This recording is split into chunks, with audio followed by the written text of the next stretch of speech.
Hey everyone, hope you're having a good day. My name's Andy. My channel's Finding Value. Scrolling through the comments, wanted to answer this one here. It says, do you think a silver shortage is already here? A lot of retail sellers are experiencing 3 to 6 months deliveries and hedging on their purchase. I mean, I would like to see a real inventory if they got rid of paper silver. I really think this is the year for silver. Some crisis is going to happen. The odds are pretty good at this point. And I'm going to tell you this, guys. I don't know. I don't know what to believe anymore. We have so much information out there, and I read some of it. I watch some YouTube channels. I don't know what's right and I don't know what's wrong. That's really where my mind is with a lot of the physical market, the paper market. Obviously, do I think there's things that are going on that are really weird? Yes, definitely, definitely. What is weird about it? I mean, the paper market is absolutely massive. The amounts that gets traded per day just doesn't seem real to me. It doesn't seem like the physical market's being represented by physical things. It's a paper market that's being a representation of the physical market. And I do think it's all going to blow up at some point. At what point that's going to be, I don't really know. And to me, it doesn't even matter. And why? Because it's not going to change my strategy. There's nothing I can control with it. There's nothing I worry about it. And all I do is if I get good deals, I buy it. If I have good deals on platinum, I buy platinum. If I get good deals on silver, I buy silver. Now, I've been buying mainly platinum recently. Why? Because I think I can get better deals on platinum recently versus silver. Now, the premiums have gone up a lot on silver, and they haven't really fallen back down. Do we think that the premiums are going to come back down? I don't think so. I've been saying this for a long time. And a lot of people are like, oh, you don't have to buy it. The premiums will come down. I don't have to buy it. The premiums are going to come down. You know what? They're not coming down. And, keep in mind, I bought a lot of silver. Like back in the day when it was really cheap, $14, 14 something an ounce, 15 an ounce, 16 an ounce, 17, 18, 19 an ounce. I just kept loading it. I'm talking like someone would sell it for spot price. I'd buy absolutely everything they had. And I would just keep doing this. And then eventually I was like, all right, this is like, I've had a lot. Like, this is ridiculous now. So I did start slowing down my purchases of silver, and I really started focusing on platinum. One, for the dollar density or value density that can be stored. And two, it was cheaper in terms of a ratio perspective. So I own a lot of silver and I own a lot of platinum. I own some gold. I even have contemplated buying physical gold. I am ever more bullish on the physical metals than I've ever been, I think. And I continue to get more bullish. Why? Because I don't think in an energy crisis, we're just going to be yanking this stuff out of the ground at lower and lower ore grades very easily. So I think that this goes for anything. Anything that's in the ground, I think, is going to get harder and harder to extract if energy becomes scarcer and scarcer. Why is it getting scarcer? Well, you've got declining energy return on investment on the fossil fuels. And we're starting to implement a lot of renewables, which seem to just eat through all of our natural gas. Their energy return is absolutely, completely horrible. It's unreliable. We have no way of storing electricity very well. So that, basically, I'm a bull of anything that's a real asset, like anything that's real, like cars, houses, physical metals. I mean, anything. You could name whatever. Probably in the future, washing machines, dishwashers, silverware, like anything that has embedded minerals and energy to make it. And that's going to extend across a whole bunch of different things. So that's that's something I wanted to answer there. Yeah, we're getting a lot of junk comments, that's for sure. So Garrett Soloway claims that we're topping in energy and commodities. Hard to believe that with low inventories. We're not topping with low inventories. He's just wrong, okay? Like, I don't want to call this out, and maybe we get a dip, maybe we get a small pullback, something like that, but I don't think we can get a long sustaining pullback where things crash down to like $70 or $60, especially with summer coming right around the corner. I just don't, I can't believe that. And I would love to hear what he has to say of why he thinks it's going to crash, and then ask him about the inventory levels. He may not even know about the inventory levels. He may not even look at that. He may have no idea that we're basically releasing inventory from strategic petroleum reserves and then accounting for it over here and trying to get the price to come back down artificially. I think we're going much higher. That's what I think in energy in general. This year and next year. We're going to a land far, far, far away, unless there's some sort of way that the dollar strengthens materially. Remember, oil's the numerator, supply demand. The denominator is in dollars. So you could either have the dollar go way up in value, but I don't think that's going to happen with the inflation. It might be on the DXY, but that's all relative strength. You could just be dive bombing lower, but everybody else is just dive bombing lower faster. So it's all relative.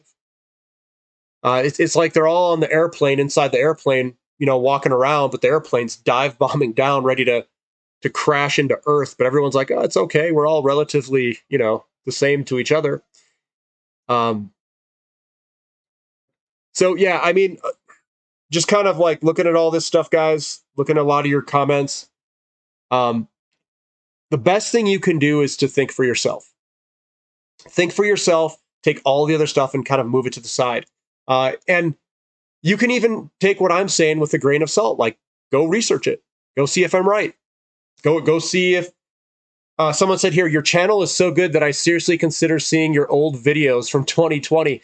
Go watch my old videos. Seriously, I was a much more timid person in the very beginning. I wasn't as open, wasn't as easily and freely to share my opinions as I am right now. But everything I was saying back then is the same tune. I didn't change any of my tune. It's basically inflation's coming, paradigm shift, and then we've got increasing interest rates will be coming. We have an expansionary phase of real estate, and I'm going to go back and just kind of give you why I started this channel real quick. There was two main people that really kicked it off. One of them is Meet Kevin. The second one was Graham Stephen. And those two, because there's a guy at work, he told me, he's like, Andy, the housing market's going to crash. I'm like, no, it's not. And he's like, yeah, Graham Stephen and Meet Kevin said it was going to crash. I'm like, these guys, I'm sorry, they don't know what they're talking about if they say that the housing market's going to crash. We don't have any inventory. So that was in 2020, right after the March crash. And they were adamant that this thing was going to blow out, that the housing market has turned upside down, or whatever the heck the verbiage they used, has flipped or turned. I can't remember what it is. But I got pretty mad because I was like, God, like these guys, like, what are they doing? What are they doing? What are they selling? How is this housing market going to, quote, crash with no inventory? And it's the same thing that we have today. There's no inventory. So I got really mad and frustrated. And then I said, you know what? I'm going to create my own YouTube channel. Screw it. And I started sharing my own opinion. And it was vastly different than the majority of people out there. We've got, market condition hit wonders where their very narrow view works under very certain market conditions, especially at the end of recovery phases where tech stocks go vertical right before inflation comes. We'll call this person Kathy Wood or something. Where their stuff works very well for a very short period of time, they become ultra famous, but it doesn't work throughout the cycles. So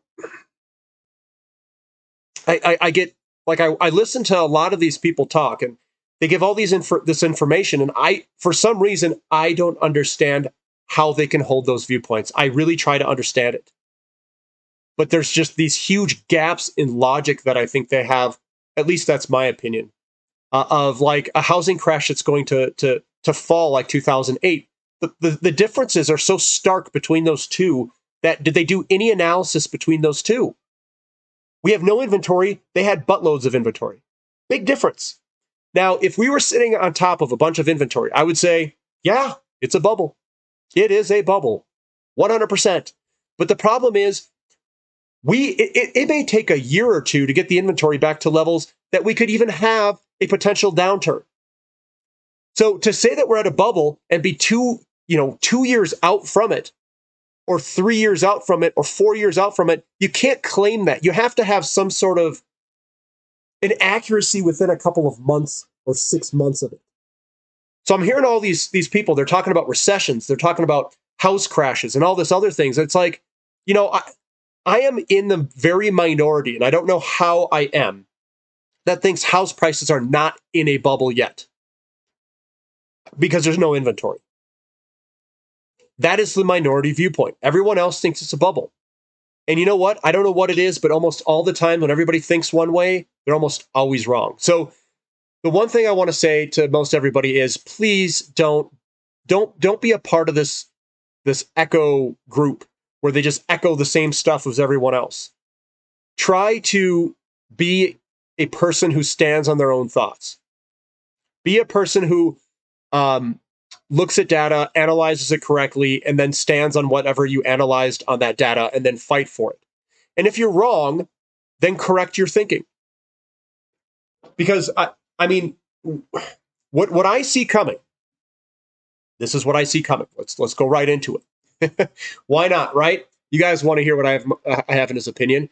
I don't know how we are going to get inflation lower.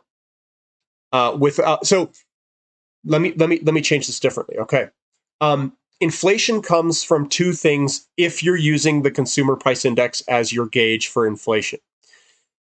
One, it can either come from supply chain problems or market problems. We'll call it commodity deficits. If it's coming from commodity deficits, the consumer price index will rise. That's one way you can get it to rise, is a tightness in the supply side. Another way is you have liquidity coming into the system. Liquidity coming into the system means that you've got more paper dollars chasing fewer items, or more paper dollars chasing the same items that were produced. So basically, it's the rate of money creation outpacing your production of goods if you're using the CPI as your gauge of inflation. And I don't use CPI. I think it's a complete lie. And they're using CPI because they can manipulate it. Well, now we've got a bunch of money in the system and we're having supply chain problems or commodity deficits, commodity type problems are going to start to come. They come in a massive way in 2023 and 2024 for certain commodities. Some are already hitting. Some are in the battery metals. Some are going to find its way in 2024. Aluminum. And it's going to be a deficit. And a deficit means that the supply side's getting hit. You're going to have deficits. You're going to have supply chain problems getting this stuff through, and prices are going to go up. The only lever that they have to play now is the liquidity interest rate lever. That's it. They're not out there building anything. They're not out there mining anything. The Federal Reserve is they. They aren't doing any of that. So the only lever they have is the liquidity type lever or buying assets or whatever. But they can't do that either. Why? Because you can't have bonds and stocks absolutely fall and get crushed if the majority of half these governments and whatever use it as income. Like, they need to prop this all up and they need to just print and inflate away. So I think we're going to continue to inflate. And I think the supply chain side is going to get really bad in the next few years. Really bad. So a recession is the only way to tamper demand to let this all kind of even out. So I think a recession is inevitable. Will commodities go down in a recession? Not if the commodities are the thing that's causing the recession. And I think it's all energy related too. So it's going to be very interesting to see what happens. If the housing market remains strong, I don't think commodities will go down. I think you're going to have you're going to have stagflation. That's what you're going to have. You're going to have a recession with inflation. And I think commodity prices will continue up to the upside. Think of it as like maybe it could be like the 70s. Could be like the 70s. So that's what I've got for today. Just wanted to kind of comment on that. Someone said, hey, Andy, why did you remove Labor Industries? I never had Labor Industries in the oil service companies. I did talk about it once or twice. It is a very good company. I have nothing against them. The whole energy sector is going to go up. I can't include every single company because it would just take forever to get through it. So I'm kind of just limiting how much I have in there at the moment. So that's what I've got for today, guys. Sign up to the website. Become a platinum member, even if it's only for a month. Try it out. See if you get anything from it. I've got a couple of picks on there that I think are really good. I'm probably going to do another video on what I think is really good at this moment. I don't hold myself to any one sector. I look at absolutely everything. I give you my opinion. A lot of the times, it's pretty close to being right. Sometimes it may take a little bit longer to work out, but a lot of them have done well, and hopefully they continue to do well. And hopefully everyone who's on the website and on the channel prospers with whatever information that they're using. So give me a thumbs up for the content, guys. Subscribe to the channel if you haven't. Subscribe to the website, Platinum Membership. It's all below in the description link, finding-value.com. And that's all I've got. So we'll see you next time, guys. This is Finding Value.